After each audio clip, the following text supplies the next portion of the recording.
Om Namo Bhagavate Vasudevaya. Om Namo Bhagavate Vasudevaya. Atha cainam nitya-jatam. Atha cainam nitya-jatam. Nityam va manyase mrtam. Nityam va manyase mrtam. Tathapi tvam maha-baho. Tathapi tvam maha-baho. Nainam socitum arhasi. Nainam socitum arhasi. Translation. If, however, you think that the soul is perpetually born and always dies, still you have no reason to lament, O mighty armed.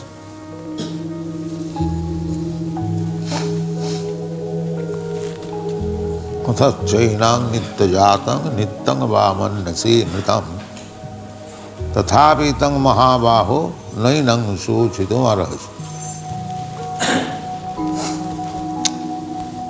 So Krishna is putting forward the modern scientific view. The modern scientific view is that there is no soul. Life is generated from matter.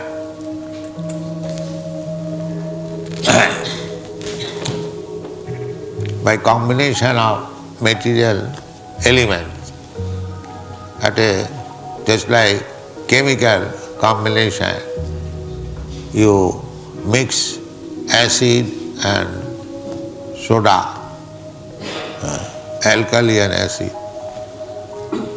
there will be some reaction, effervescence, movement. Similarly, the Buddhist philosophy, mostly, they do not believe in the existence of the soul. The Buddhist philosopher thinks that the combination of matter makes a living symptom. Their ultimate goal is nirvana. Nirvana means stop this combination. Due to this combination, we feel pains and pleasure. Therefore, if we disintegrate the combination, there will be no more pains and pleasure. Materialistic. Their solution, pains and pleasure, any philosophy or any religious system ultimately aims at attantik dukkha nivritti. Dukkha means pain. Nivritti. Nivritti means stop. Why people go to the church?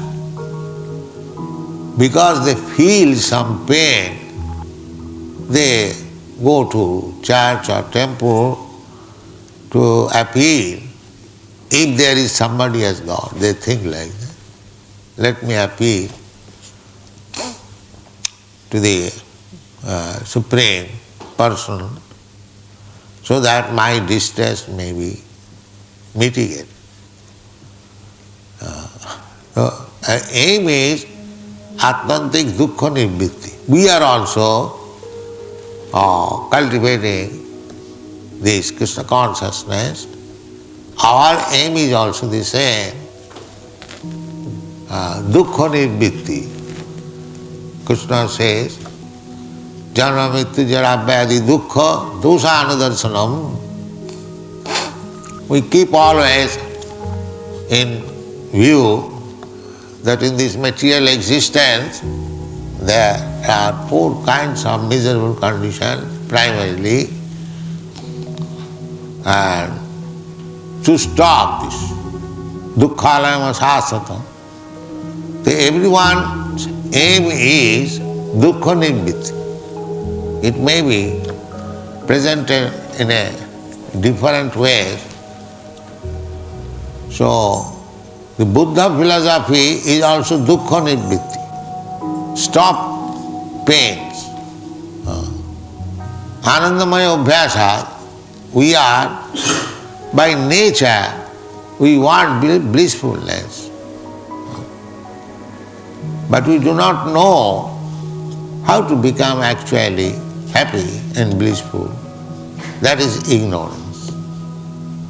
In the material world, they also want to enjoy. Everyone. They are thinking that this wine, woman, meat eating, gambling, intoxication, these things will give me pleasure. So attantik dukkha nivritti. The Bhagavad says that attantik dukkha nivritti means ultimate solution of miserable condition is in the fact that we realize God and we go back to home, back to God. This is our pleasure. And persons who cannot understand what is God, what is kingdom of God, they want to adjust. The aim is the same, attantik dukkha nivritti, ultimately solution of all, in a different way. So, Krishna says, putting forward the Buddha philosophy, which was formerly known as Lokayatikas and Vaibhasikas, the two kinds of philosophers. They did not believe. Mostly the materialistic philosophers, they have no understanding of the soul, therefore they have different kinds of theories which we do not accept. Krishna says that if you are not Sanatanist or followers of the Vedic principle, if you think that your principle and views are different, that by combination of matter, this existence come in, atha cainam nitya-jatam. Nitya means by combination of just like so many things are taking place by interaction of different material elements. Similarly, if you don't believe in this existence of the soul, if you think that there is no soul, the life is the result of combination of matter, nitya-jatam, and when this combination of matter is somehow or other dismantled, then there is no more soul. It is finished. It began at a point by combination of matter and it ends in a point by disintegration of matter. If you think like that, then also tathapi tvam maha-baho. Krishna is criticizing Arjuna, maha-baho. Actually he is maha-baho. Maha-baho means mighty arm. One who has got a very strong, mighty arm. They can fight very strongly. Then also, why should you give up your fighting spirit? Why should you lament for combination of chemicals and material elements?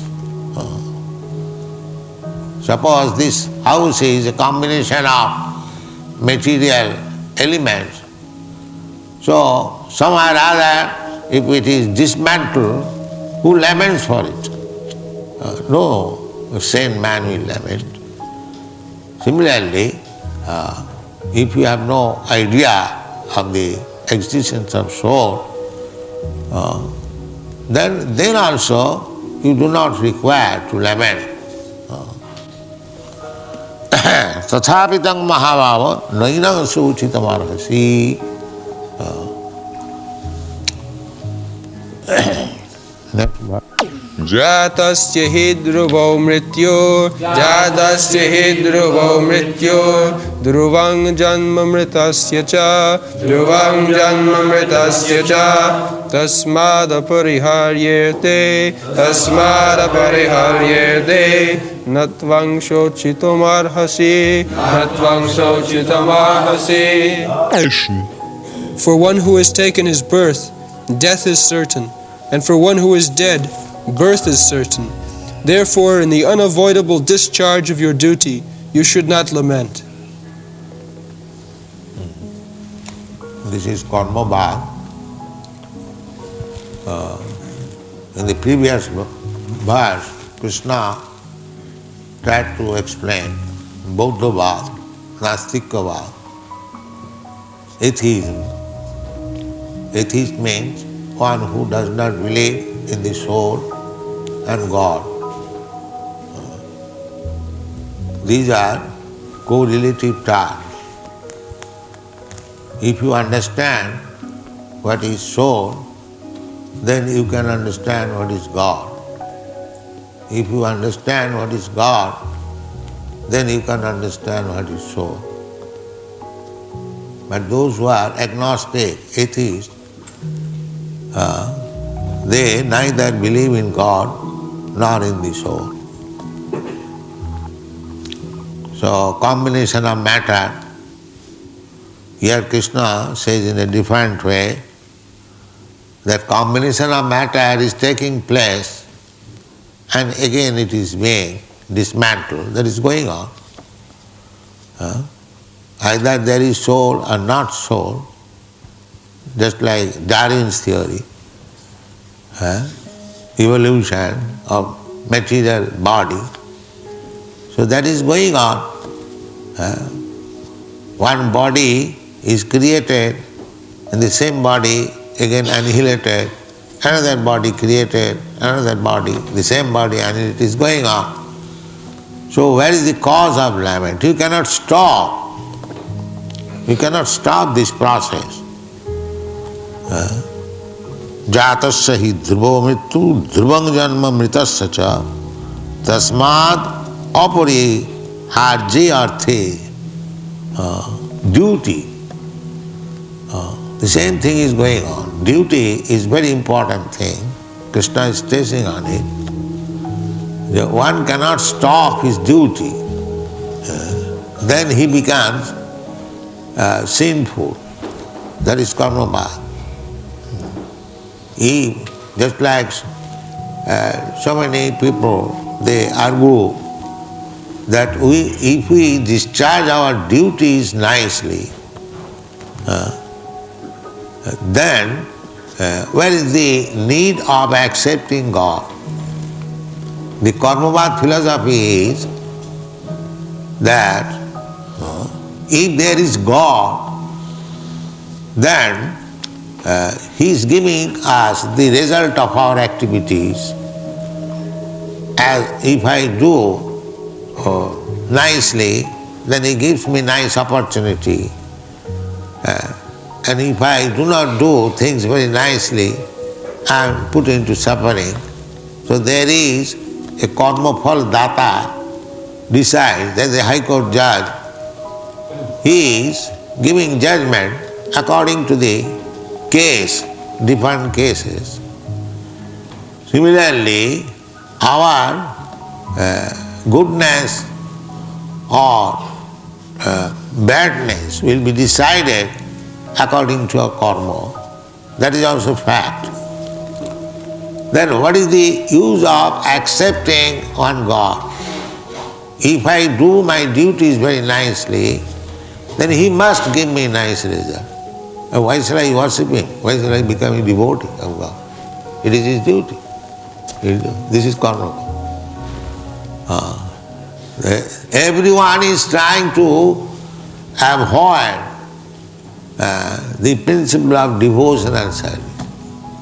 It is only we, the Krishna conscious person, we are advocating the philosophy of Bhagavad Gita, manmana bhava mad bhakta madhyari man namaskuru. Krishna says that always think of me. These karmavadis, they will say, why shall I waste my time thinking of Krishna?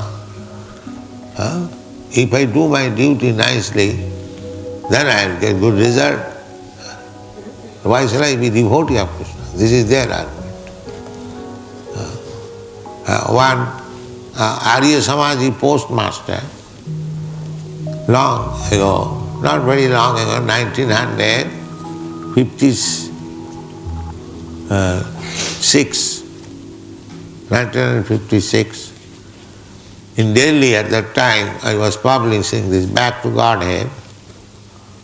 So we had concession rate for posting, and it was to be delivered to the postmaster. So the postmaster was talking with me about the paper Back to Godhead. He raised the same question. He said, if we do our duty nicely, then what is the use of worshipping God? If we become honest, if we become moral, if we do not do anything which is harmful to anyone, in this way, if we act, then where is because our paper's name is Back to Godhead. So he was indirectly protesting, what is the use of propagating this philosophy of Godhead if we act nicely? The Arya Samaji's view, they are called, there is an English name, what is it called? I forget now. Moralist, the technical name there is. Anyway, this is their point of view. How to avoid God. So I replied that if one is not God conscious, he cannot be moralist, he cannot be truthful, he cannot be honest. This is our point of view. You study the whole world only on these 3 points: morality, honest, and dutiful. So many nice things are there. But if he is not God conscious, he cannot continue such thing. He must fail.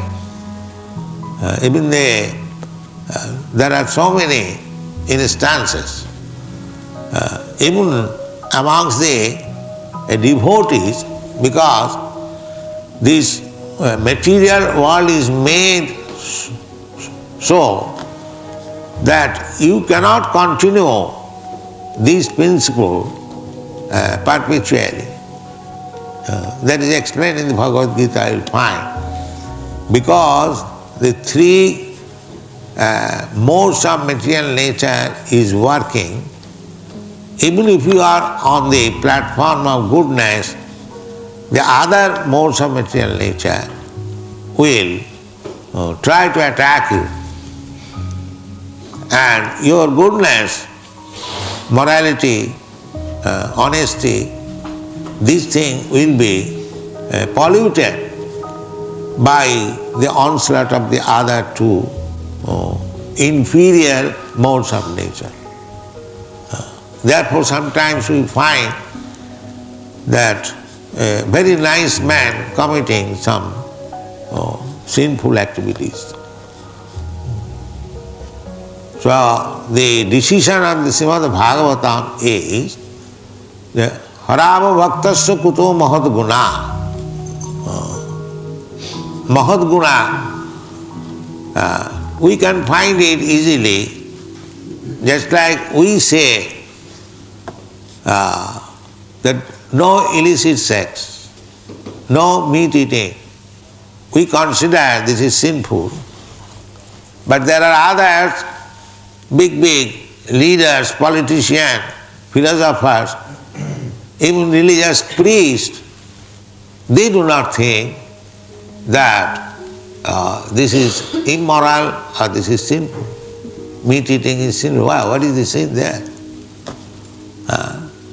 Illicit sex, what is the wrong there? Intoxication, what is wrong there? They do not find any immorality.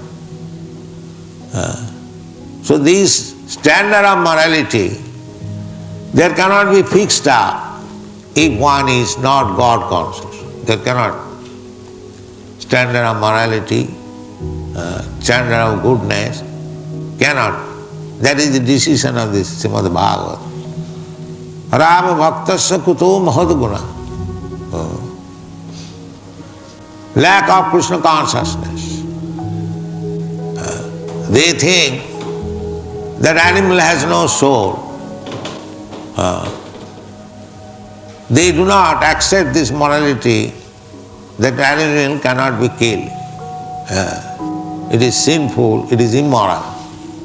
They have created their own theory. So without being standardized by Krishna consciousness or God consciousness, you cannot find the standard platform of morality, honesty. These things you cannot find. This is not possible. Therefore, the verdict of the Srimad Bhagavatam is Rama bhaktasya kuto mahadguna. Just like if you do not follow a standard law, how you can fix up this is morality or this is honesty or dishonesty? There must be standard law. And who can give you the law unless he is the greatest authority? So, law changes according to different countries, climate, situation. So man-made law cannot give you standard morality, honesty. It is not possible. Because one will think this is morality, another will think, no, this is not morality. Same thing. Keep to the left, keep to the right. Somebody says keep to the left is right. Somebody says keep to the left, it is right. Manorathena asato dhavato vahi. Because those who are not Krishna conscious, they are hovering on the mental plane. There cannot be any fixed up morality, honesty, dishonesty, no. And rascals will also say, jatamat, tatamat, tatapat. Means, whatever you think is all right, that is all right.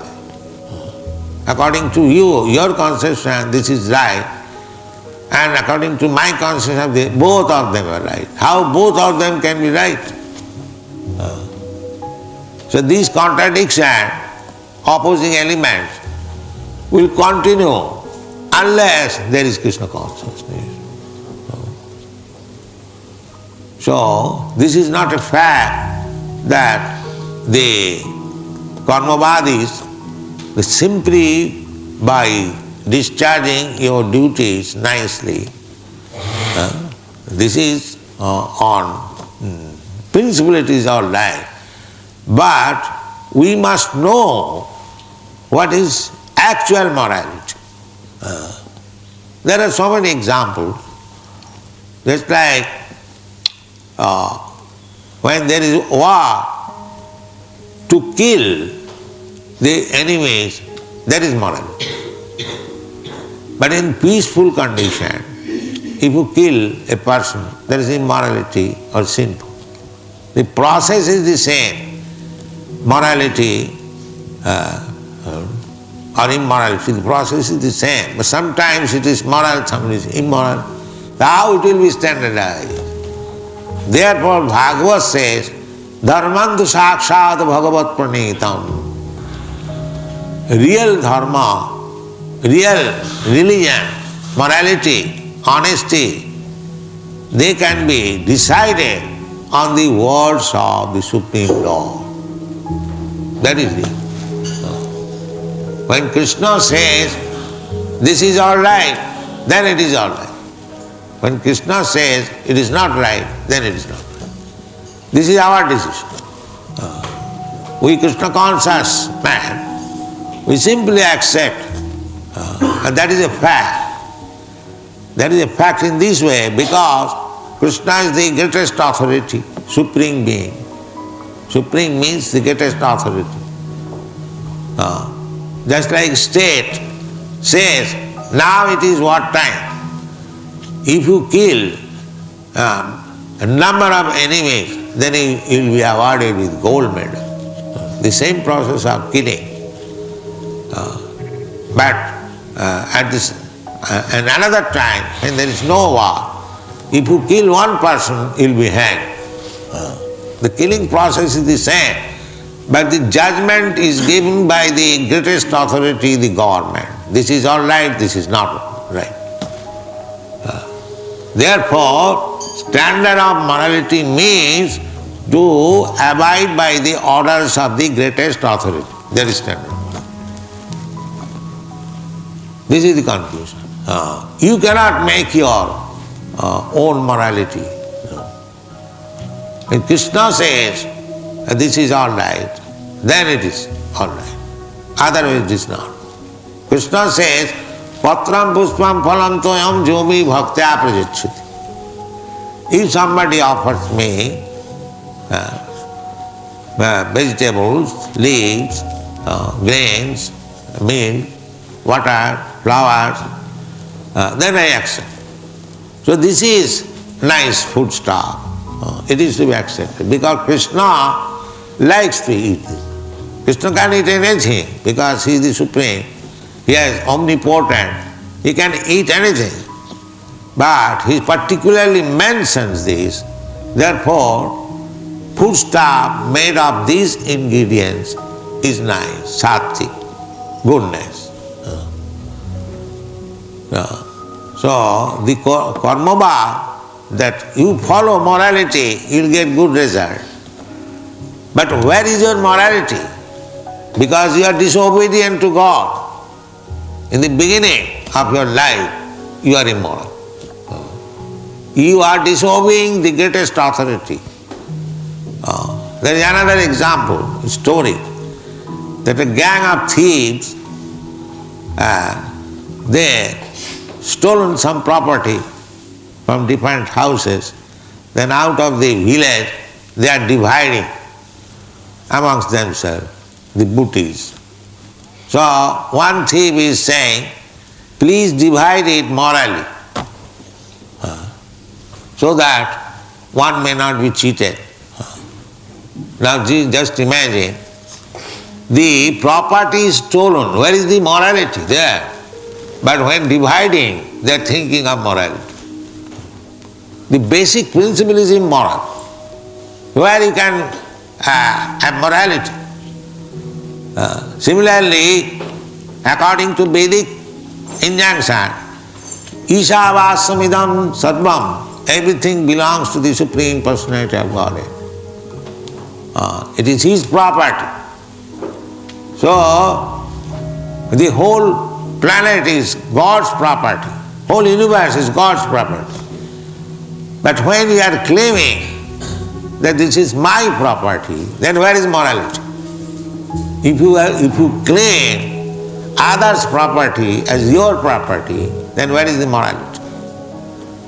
So in this material world, such kind of morality, honesty is going on.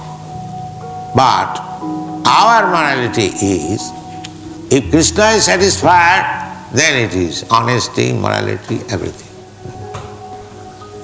There are many examples. There is a Prahlad Maharaj.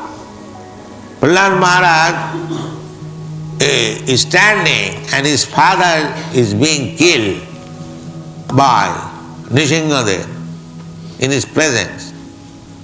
So do you think it is morality that one's father is being killed in the presence of his son, and the son without protest is saying with a garland that as soon as my father is killed, I shall offer this garland to Nrsimhadev? Is it morality from material point of view? we are worshipping Prahlad Maharaj has become Mahajan, the greatest authority in devotional service. But if we study his morality, that he did not protest the killing of his father, rather he was waiting with a garland, that as soon as the killing business is finished, I'll reward this. Where is material morality? There is no morality. The gopis, they are young girls, wife of somebody, sister of somebody, daughter of somebody. But when Krishna was playing on his flute at dead of night, they gave up all their engagement and began to run where Krishna is present. So, from Vedic standard of view, this is immorality. They are going to another young boy and leaving family, even somebody, some of the gopis, they left their sons also, went to Krishna. From material point of view, this is immoral. So you will find in such a way that what is from material point of view immoral, it is the most magnificent morality in relationship with Krishna. And similarly, from material point of view, what is moral, that is most, abominable from the point of view. Just like Yudhishthira Maharaj. Yudhishthira Maharaj became very moral. Krishna advised him, just go and tell Dronacharya that your son is dead. Although his son was not dead, because Dronacharya will not die unless he hears the news of the death of his son, he will not die. So, he will not believe anyone.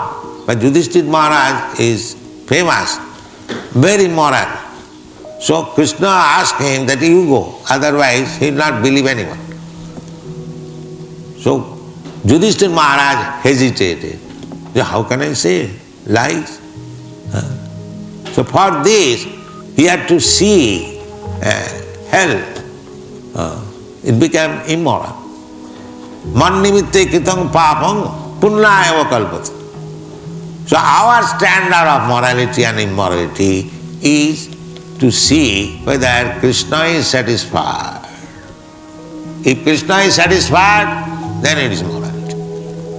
If Krishna is dissatisfied, then it is immoral. And Krishna is representative also.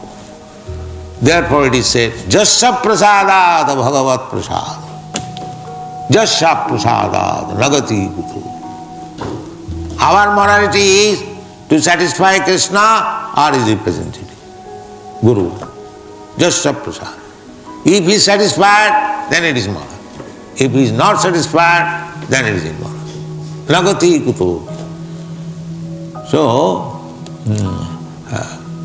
this karma, that you act nicely and you will get nice result, that is all right, but there may be some mistakes. There are so many instances. One very great charitable king, he was giving in charity so many cows to the Brahmanas. So there was some mistake, and for that purpose, although he was all throughout his whole life he was giving in charity, and a little mistake, he became a big lizard in the well. Therefore, the conclusion is that this material morality, immorality has no value. Spiritual morality means to abide by the order of Krishna. That is one. Whatever Krishna says, if we accept, samsiddhi haritosana, many places. Atha pungvi dijasreshta, varnasrama vibhagasa, sanusthitasya dharmasya, samsiddhi haritosana. in many places. Sanustitasya dharmasya samsiddhi haritoshanam. In another place that if you execute your morality principles, but if by executing such morality principle you do not,